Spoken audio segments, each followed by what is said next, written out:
Hello friends, இன்னைக்கு கத்திரிக்காய் கொஸ்து எப்படி செய்யறதுன்னு பார்க்கலாமா? இது இட்லி, தோசை, பொங்கல் எல்லாத்துக்கும் நல்லா இருக்கும். சிதம்பரம் சைடில் இது ரொம்ப ஃபேமஸாக செய்வாங்க. இதுக்கு வறுத்து அரைக்கிறதுக்கு தேவையான பொருட்களை பார்ப்போம். இதை வறுத்து பொடி பண்ணி வச்சுக்கிட்டிங்கன்னா கால நேர அவசரத்துக்கு வேலைக்கு போகிறவங்களுக்கு இது ரொம்ப உதவியாக இருக்கும். 1 டீஸ்பூன் கடலைப்பருப்பு, 2 டீஸ்பூன் தனியா, தேவைக்கு காரத்துக்கு ஏற்ப மிளகாய், 1 துண்டு பெருங்காயம், 5 கத்திரிக்காய் பொடியாக நறுக்கி தண்ணியில் போட்டு வச்சுருக்கேன். 2 பெரிய வெங்காயம் பொடியாக நறுக்கி வச்சுருக்கோம். 1 கொட்டைப்பாக்கு அளவு புளி கரைச்சி வச்சுருக்கோம். 1/4 டீஸ்பூன் கடுகு, 1/2 டீஸ்பூன் உளுத்தம்பருப்பு, 1/2 டீஸ்பூன் கடலைப்பருப்பு, 1 சிட்டிகை ஜீரகம், காரத்துக்கு தேவையான மிளகாய், 1 ஆர்க்கு கருவேப்பிலை, 1 சிட்டிகை மஞ்சள் தூள், காரத்திற்கு தேவையான அளவு சாம்பார் மிளகாய் தூள். முதல்ல கடலைப்பருப்பு நல்ல முக்கால் பதம் கொஞ்சம் வாசனை வரும்போது தனியாவை எடுத்து கொட்டிடுங்க. இப்போ தனியாவை போடுறோம். நான் கட்டி பெருங்காயம் இப்போ எண்ணெயில் பொரிச்சு வச்சுருக்கேன். அதனால இதை ஆஃப் பண்ணிட்டு போட போகிறேன். நீங்கள் பொடி போடுறாப்புல இருந்ததுன்னா அடுப்பை ஆஃப் பண்ணிட்டு அதை ஆட் பண்ணுங்க. இப்போ தனியா நல்லா வறுபட்டு வாசனை வருது. இப்போ அடுப்பை நிறுத்திட்டு இந்த மிளகாயையும் பெருங்காயத்தையும் அதோட சேர்க்கணும். இதை ஆற வச்சு பொடி பண்ணிடுங்க. இப்போ அதே எண்ணெய் சட்டியில் 1 ஸ்பூன் எண்ணெய் விடுங்க. எண்ணெய் காஞ்சதும் கடுகு போட்டிருக்கோம். இப்போ பாதி இது பொரிஞ்சிட்டு இருக்கும்போது ஜீரகத்தை சேர்க்குறோம். உளுத்தம்பருப்பு, கடலைப்பருப்பு, பருப்பு பொன்னிறமாகும்போது வரமிளகாய், வெங்காயத்தை கொட்டிக்கலாம்.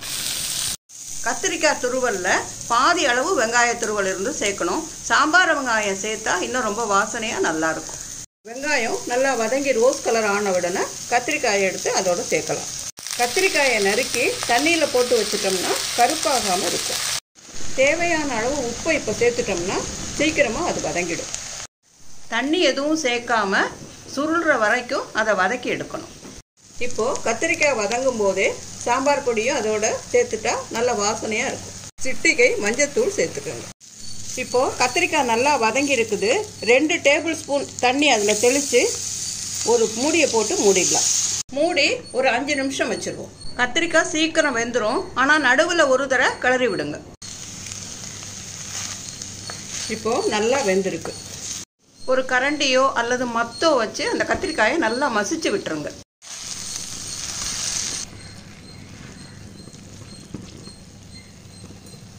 இதில் ரொம்ப லைட்டாக புளி ஊற்றினா போதும். 1 டேபிள் ஸ்பூன் அல்ல 2, அதுக்கு மேலே வேண்டாம்.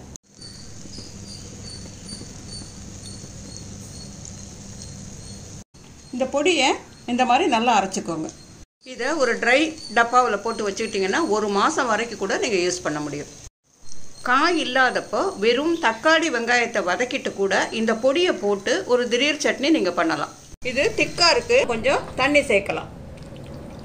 கொஞ்சம் கத்திரிக்காயை எடுத்து ஆற வச்சு மிக்சியில் போட்டு இந்த மாதிரி அடித்து எடுத்து இதில் சேர்த்திங்கன்னா சேர்ந்தாப்புல இருக்கும் கொஸ்து.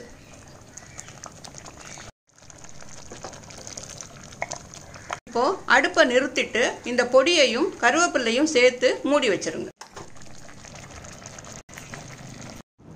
ஒரு துளி வெல்லம் சேர்த்து மூடி வச்சிருங்க. உடனே மூடி வைக்கலன்னா இதோட வாசனை போயிடும். இறக்கி வச்சதுக்கு அப்புறம் ஒரு துளி பச்சை தேங்காய் எண்ணெய் விட்டாலும் நல்ல வாசனையாக இருக்கும். இப்போ நம்மளோட கொஸ்து தயார். ட்ரை செய்து பாருங்கள், கமெண்ட் பண்ணுங்கள், லைக் பண்ணுங்கள், நம்ம சேனலுக்கு சப்ஸ்கிரைப் பண்ணுங்கள். நன்றி, வணக்கம்.